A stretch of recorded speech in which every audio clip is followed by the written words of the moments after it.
Hi అండి. నమస్తే. Welcome back to our channel. ఈరోజు వచ్చేసి నేను మట్టి పాత్రలు ఎలా సీజనింగ్ చేయాలో చూపిస్తున్నాను. నేను మొన్న లాస్ట్ టైం ఇంటి దగ్గర నుండి వచ్చేటప్పుడు దారిలో మట్టి పాత్రలు కనిపించినాయి. ఎప్పటినుంచో కొనుక్కోవాలి అనుకుంటున్నాను. ఇంకా సడన్‌గా కనిపించేసరికి ఒక 2 అయితే ట్రై చేద్దామని చెప్పి తీసుకున్నాను. వాటిల్లో ఏంటంటే మనం చూసుకొని తీసుకోవాలి. ఎందుకంటే ఈ మట్టి పాత్రలు కొంచెం వెయిట్‌ని బట్టి అంటే కొంచెం మంచివా లేదా అని చూసుకోవాలి. పల్చగున్నయయితే కొంచెం త్వరగా పగిలిపోతాయి అంటారు. ఫస్టు అవి వెయిట్ ఎక్కువగా ఉండేటట్టు చూసుకోవాలి. ఇందులో మళ్ళీ వంటకి ఏవి బాగా పనిచేస్తాయి అననంటే నల్లవా లేదా ఎర్రవా అంటే నల్ల వాటిని బెస్ట్ అని చెప్తారు. ఎందుకంటే నల్ల వాటిని కొంచెం హై టెంపరేచర్‌లో కాలుస్తారు. అందుకోసం అని చెప్పేసి నల్లవి కొంచెం టెంపరేచర్‌ని తట్టుకోగలుగుతాయి. మనం ఎక్కువ హీట్ పెట్టినా కూడా. అదే ఎర్రయి అయితే కొంచెం లో టెంపరేచర్‌లో కాలుస్తారు కాబట్టి అవి ఎక్కువ హీట్‌ని తట్టుకోలేవు. కొన్నిసార్లు హీట్ ఎక్కువయ్యి అవి పగిలిపోయే ఛాన్సెస్ ఎక్కువ ఉంటాయి. అందుకని నల్ల వాటిని బెస్ట్ అని అంటారు.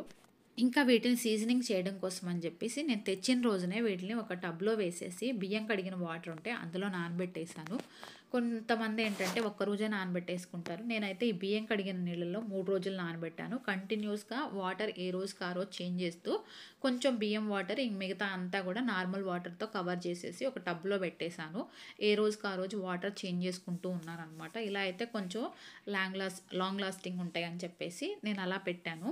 ఇంకా తర్వాత వచ్చేసి 3 డేస్ తర్వాత ఆ టబ్‌లో వాటర్ అంతా తీసేసి వాటిని మంచిగా కడిగేసుకొని మళ్ళీ వాటిల్లో కొంచెం బియ్యం వాటర్ పోసేసి వాటిని స్టవ్ మీద పెట్టేసి మామూలుగా మీడియం హీట్‌లో పెట్టేసి ఒకసారి బాయిల్ చేసుకోవాలి. ఆ వాటర్ అంతా మరిగేంత వరకు సగం అయ్యే వరకు బాయిల్ చేసుకొని తర్వాతకి మళ్ళీ ఆ వాటర్‌ని కూడా తీసేసి తర్వాత మంచిగా వైప్ చేసేసుకొని ఒక క్లాత్ తోటి వాటికి మంచిగా ఆయిల్ అప్లై చేసి ఒక 3, 4 గంటల పాటు ఎండలో అయితే పెట్టుకోవాలి. ఇంకా అప్పుడు ఇవి మనకి వంట చేసుకోవడానికి రెడీ అయినట్టే ఈ పాత్రలంతా కూడా. ఇంకా సీజనింగ్ ప్రాసెస్ అయితే ఇది. ఇంక తర్వాత వచ్చేసి వీటిల్లో మనం కూరలు అన్ని రకాల కూరలు వండుకోవచ్చు. ఫ్రైలయితే చేయకూడదండి. ఇంకా అన్నం వండుకోవడానికి పాలు, పెరుగు వీటన్నిటికి కూడా మంచిగా యూజ్ అయితాయి. ఈ మట్టి పాత్రలయితే చాలా హెల్తీ కూడా. ఇంకా క్లీనింగ్ ప్రాసెస్ వచ్చేసి వీటిని క్లీన్ చేయడానికి పాలు, పెరుగు కాచినవైతే మనం వాటిని అవి శుభ్రం చేయాలనుకున్నప్పుడు హాట్ వాటర్ పోసేసి ఒక 10 నిమిషాలు పెట్టేసి తర్వాతకి స్క్రబ్బర్‌తో క్లీన్ చేస్తే సరిపోతుంది. తర్వాతకి మంచిగా పొడి క్లాత్ తోటి వాటిని వైప్ చేసి పెట్టుకుంటే ఇంక ఎటువంటి స్మెల్ రావు. అవే మనం కూరలు వండినప్పుడు ఏమైనా స్మెల్ వస్తుంది అనిపించినప్పుడు వాటిలో బేకింగ్ సోడా లేదంటే నిమ్మకాయ వేసేసి కొబ్బరి పీచుతో కానీ స్క్రబ్బర్‌తో కానీ ఒకసారి మంచిగా క్లీన్ చేస్తే నీట్‌గా క్లీన్ అయిపోతాయి.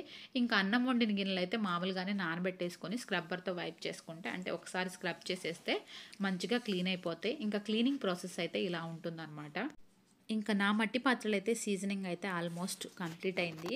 అంతా అయిపోయిన తర్వాత నేను లాస్ట్‌లో బియ్యం వాటర్‌తో మళ్ళీ ఒకసారి వీటిలో పోసి మరిగించి, ఇంకా బియ్యం వాటర్ మరిగిన తర్వాత ఆ వాటర్‌ని తీసేసి మంచిగా క్లాత్ తోటి వైప్ చేశాను. వైప్ చేసుకొని తర్వాత దాంట్లో కొంచెం ఆయిల్ వేసేసి, ఆయిల్ మొత్తాన్ని కూడా ఈ కుండలకి మంచిగా అప్లై చేసేసి తీసుకెళ్ళి ఎండలో పెట్టేద్దాం. ఒక 4, 5 అవర్స్ తర్వాత ఇంక ఈ ఆయిల్ అంతా కూడా ఇవి మంచిగా అబ్జర్వ్ చేసుకొని ఇంకా తర్వాతకి ఇవి కుకింగ్‌కి రెడీ అయిపోయినట్టే. మనం మంచిగా ఏదైనా ఇందులో కుక్ చేసుకోవచ్చు. అది కూడా నేను తర్వాత చూపిస్తాను. ఇంకా నా పాత్రలైతే ప్రాసెస్ అంతా ఫినిష్ చేసుకొని మంచిగా ఆయిల్ అప్లై చేసుకొని ఎండలో అయితే వచ్చి కూర్చున్నాయన్నమాట. ఇంకా ఆల్మోస్ట్ రెడీ అయిపోయినట్టే కుకింగ్‌కి. ఇది ఫ్రెండ్స్, మీకు కనుక వీడియో నచ్చితే లైక్ చేయండి, షేర్ చేయండి, సబ్స్క్రైబ్ చేయండి. Thank you. Bye bye. See you in the next vlog.